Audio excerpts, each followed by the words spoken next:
Here's another fact. Costumes, or put another way, uniforms, were designed for players to wear. But I have... you are not a player? I not really. You are not a player? Not even when I was single. Like Big Pun once said. Yes.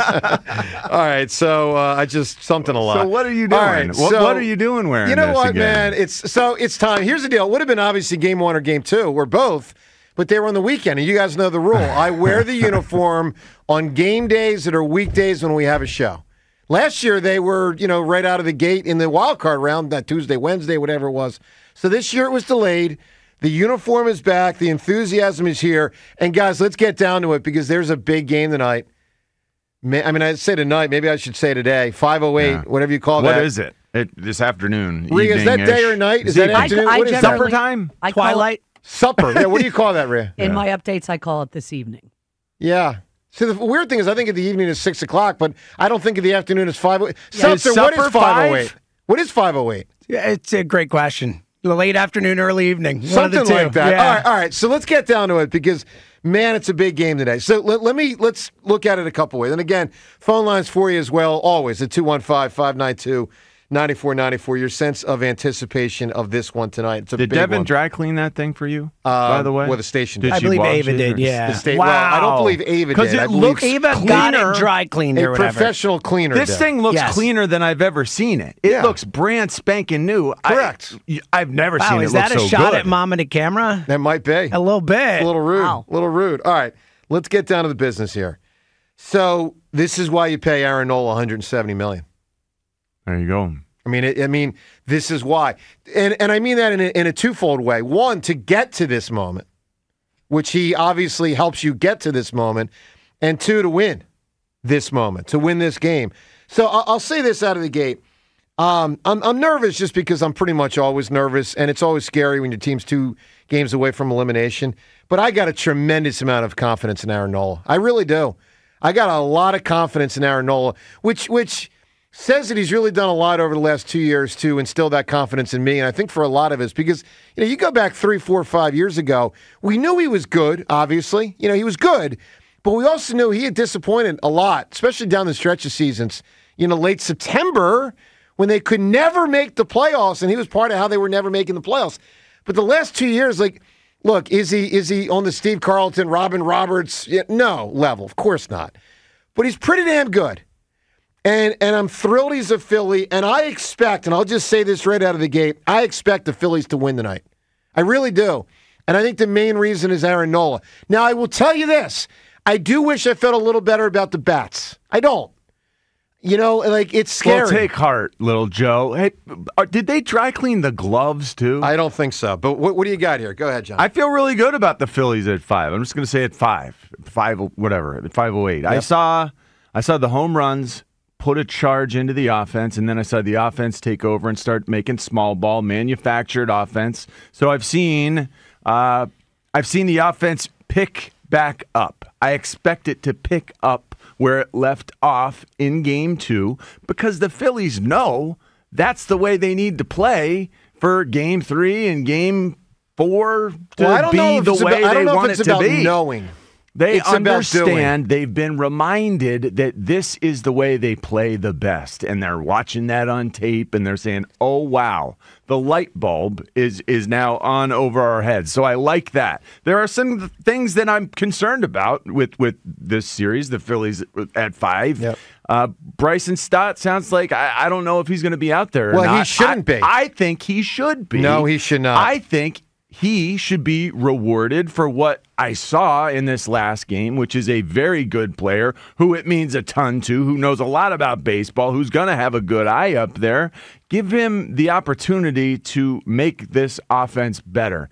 I would rather Bryson Stott be out there than what Alec Boehm is supposed to be starting at third base. Well, he's tonight. definitely going to play, yeah. We're told by Topper he's our third baseman. I don't feel great about that. I would rather Sosa be, taking third because I think his mindset's better than But then Alec you got Boehm's Stott right hitting now. against a lefty instead of Boehm hitting against a lefty. I understand. Stott can hit against a lefty. I believe I don't like in that at all. Bryson Stott.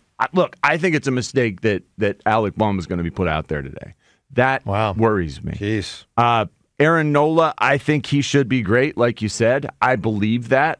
You look at his performance against the Mets. It's going way back since he's lost, recorded a loss against this team. I hope I'm not jinxing anything. That this guy knows how to pitch this team. He is a dominant pitcher when he's on, and I expect him after the rest to be on. He can be good after rest. We've seen it happen before. We've seen him shut things down. The bullpen is a real concern tonight, though. The bullpen, I don't know what Jeff Hoffman is going to show up. Which Jeff Hoffman, the shutdown guy we saw during the season. Same with Matt Strahm. Matt Strahm even worse. Matt Strahm I trust even less. I'm to the point where I'm wondering, where is Jose Alvarado? Clearly. If he is capable of pitching again now, if they trust him enough to hand him the ball, do I trust him more than Matt Strahm? It's a great, listen, let me tell you something, and all this obviously for you at 215-592-9494. There's a couple of fascinating decisions as it relates to tonight. So there's obviously the Stott Sosa one, which John touched on. I tend to think it's going to be Sosa. Now, it's a left-handed pitcher for the Mets. I tend to think it'll be Sosa, and I think it should be. I definitely think it should be Bohm, and Rob Thompson's already announced it'll be Bohm at third base. But the Strahm thing, as it relates to Alvarado, is fascinating. I mean, Strahm's been the guy this year. He's been fantastic. I'll tell you this. All-star. First chance tonight, if it's my prime chance, meaning I might only get one of these, I'm going Alvarado. I just am. I mean, how can you say that though? Just think about what. Well, Strahm is 0 for 2. I don't know what Alvarado looks like. We haven't seen Jose Alvarado. I'm aware. I mean, but think about that. Why haven't we seen Jose Alvarado? John, it's an unbelievable. If these conundrum. other guys are getting thrown out there and performing the way they have, how much worse was Jose off? All right, so there's that. Rhea, let me ask you this, because you were very big yesterday. It wasn't a huge topic because they ultimately won Game 2, but you feel that Rob Thompson messed up not letting Wheeler go longer. One more inning, yeah. Yeah, so tonight, similar circumstance. Yep. You want Nola to get that 8th inning if he's still cooking, right? Nola, I don't think there's that. He threw a complete game shutout there in May. I mean, it's been a while. Mm-hmm. But Nola is just such a different cat as long as he's not giving up home runs, which is always his problem. I trust him more to say I won't come out than I do Wheeler. And I know what everybody thinks of Wheeler. I always think Wheeler's fine with coming out. And that does bother me. Well, he's probably been conditioned that way because he's so used to handing the ball. Roy Halladay, who grew up basically a generation before, was conditioned otherwise. I mean, Roy Halladay grew up watching Nolan Ryan, and the job of the pitcher was to stay in the game as long as you could and dominate as much as you could. Look, it's a fascinating thing. I mean, we can discuss, obviously, Strahm versus Alvarado versus Hoffman, right? We can discuss that, but we can also put Nola into that discussion.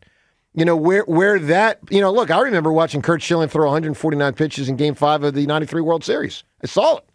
Obviously, if you're old enough to see Lefty and Robin Roberts, you've seen even more pitches. What was the velocity? Like, what would he top out at? I mean, because I just have no idea what we're probably, talking about. If I had to guess, 95, 96, but I don't quite remember. I mean, he was a great pitcher. That's incredible. He was a great, but I don't remember. Well, I don't remember the end of that game, but let's put it this way. It was a 5-hit shutout, and he beat a great Blue Jays team. I've just never seen anything like that. Well, that's the thing. With my experience with baseball. Yeah. 140-something pitches is not you something won't see that. I can even imagine. But here's the thing. I just checked the last 4 years. The most pitches Nola's thrown as a game is 116. Since 2021, 2022, 2023, 2024, 116 is his James, high. if he's at 106 going into the 8th inning, and the Phillies are leading 1-0, you leaving him in or not? No, I'm good. Look, they're not going to win the World Series this year if they can't trust their bullpen at a certain point. If their bullpen's going to keep failing, they're screwed anyway. Like, you have to get these guys going. Well, and I think the rest affects the bullpen more than anyone else, without a doubt. Those guys pitch every single day. It's not like a starter who gets, I got like 2 extra days of rest. Like, it's a little off schedule, but whatever. That happens over the course of a season. Like, these guys pitch every day, every other day, high velocity, high intensity stuff, and then they just get 5-6 days off. And for Alvarado, it's been a week and a half or whatever. Long time. I think you have to get these guys rolling and trust your pen. All right, look, there's so much obviously on the line with this game tonight, and we'll ask you a series of questions as it relates to it. First off, how do you balance the excitement and the nerves? I mean, to me, I got heavy dose of both, okay? Heavy dose excitement, heavy dose nerves. Also, Strahm or Alvarado.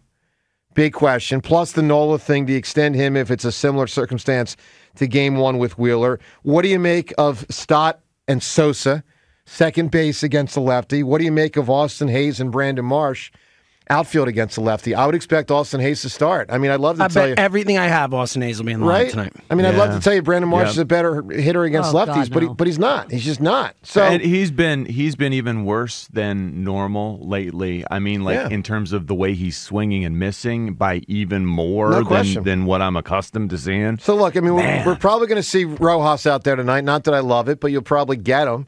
So it's a big one, guys. For what it's worth, it's a big outfield at Citi Field. Like, Rojas makes more sense in this ballpark than in other ballparks. It's a big outfield out there. And we saw Rojas get a hit in his last game. Like, that makes me feel a little bit better. Like, he did put the bat on something. He, hit the ball, which is a step in the right direction for that guy. Yeah. All right, look, 215-592-9494. It's a big Game 3. Your thoughts all show. Again, as I said, Jaws later, Brandon Graham later, Elliott Shore Parks later. Your calls all show. Joe DeCamera, John Ritchie on a big day. Game 3 tonight on 94 WIP.